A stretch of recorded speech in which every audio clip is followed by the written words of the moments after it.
अगर आप भी उत्तर प्रदेश में चावल की खेती करते हैं या फिर चावल मिल मालिक हैं, तो ये खबर आपके लिए महत्वपूर्ण है। दरअसल यूपी की योगी आदित्यनाथ सरकार ने राज्य के चावल किसानों और चावल मिल संघों को बड़ी राहत देते हुए नॉन हाइब्रिड राइस यानी कि गैर संकर धान की कुटाई पर चावल मिलों को 1% की छूट देने का ऐलान किया है। इस खबर के सामने आने के बाद इसको लेकर चावल मिल मालिकों की प्रतिक्रियाएं भी सामने आ रही हैं। योगी सरकार द्वारा चावल मिलों को लेकर की गई इस घोषणा से लगभग 13 से 15 लाख किसानों और 2000 से अधिक चावल मिलों को सीधा लाभ होने की बात कही जा रही है। दावा किया जा रहा है कि सरकार के इस फैसले से किसानों को प्रोत्साहन मिलने के साथ ही चावल मिलों के बीच कंपटीशन भी बढ़ेगा और इससे रोजगार सृजन को मजबूती मिलेगी। अब उत्तर प्रदेश सरकार द्वारा लिए गए इस फैसले की बात की जाए तो योगी सरकार द्वारा इस राहत पैकेज के लिए 167 करोड़ रुपए अलॉट किए गए हैं, जिससे धान खरीद में तेजी और कृषि आधारित उद्योगों में निवेश को बढ़ावा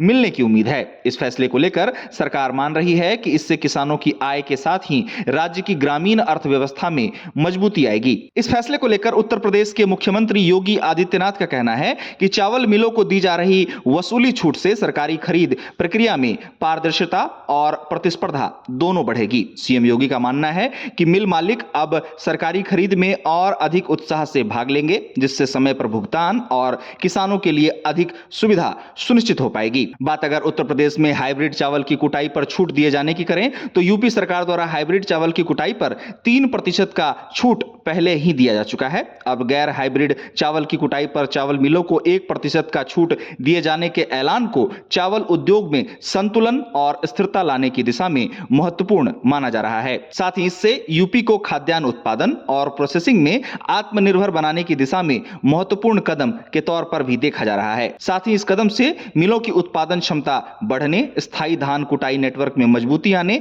की बात भी कही जा रही है। गौरतलब है कि उत्तर प्रदेश देश का दूसरा सबसे बड़ा चावल उत्पादक राज्य है और राज्य में कई चावल की बड़ी और छोटी मिलें मौजूद हैं।